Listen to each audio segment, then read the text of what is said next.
一説に、GHQ 経済科学局長であったマーカット少将は、日本に進駐してから15センチ高射砲を視察すべく、いち早く久我山に急行したと言われています。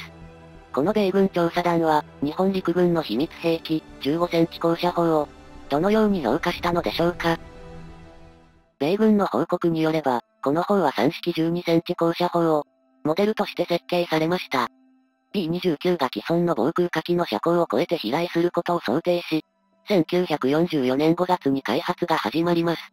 当初は量産を前提としましたが、その後の検討で、12センチ砲でも車高要件を満たせると判明しました。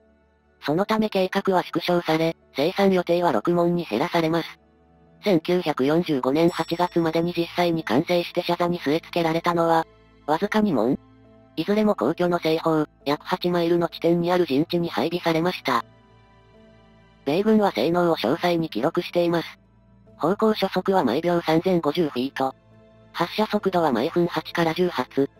弾頭重量は 97.9 ポンド、およそ 44kg です。これにより最大到達高度は6万2500フィートに達しました。これは B29 の最大飛行高度を上回る数値です。旋回、胸郭操作は電動と手動の併用が可能で、射撃中に動力を失っても対応できるよう設計されていました。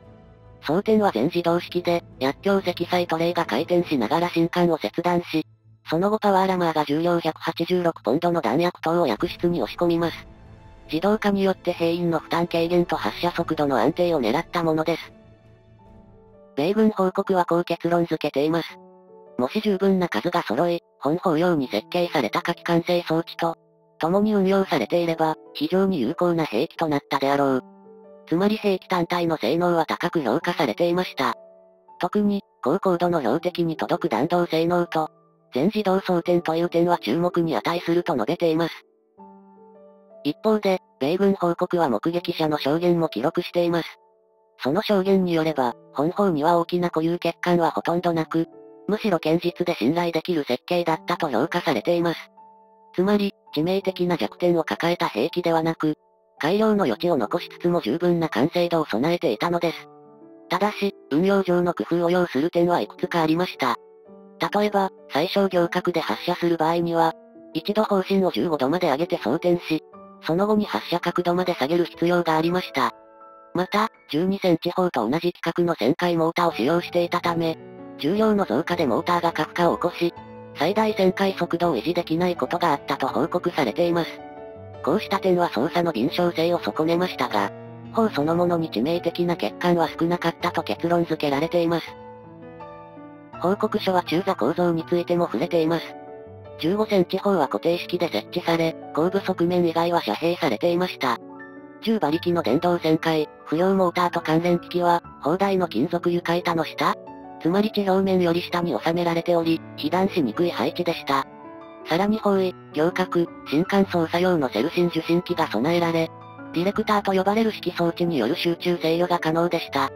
また砲下には射撃計算機構が組み込まれ、射撃式装置との連携によって、理論上は B29 迎撃に適した火力管制システムを形成する設計になっていたのです。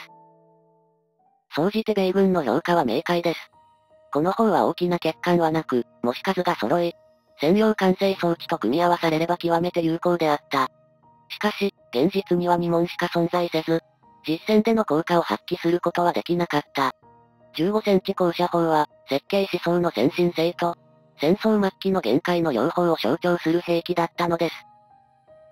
調査報告書を読むと、日本で語られていた説のごとく、マーカット少将が前のめりになって15センチ高射砲を視察したのではなく、淡々と一日本軍兵器として調査したことがわかります。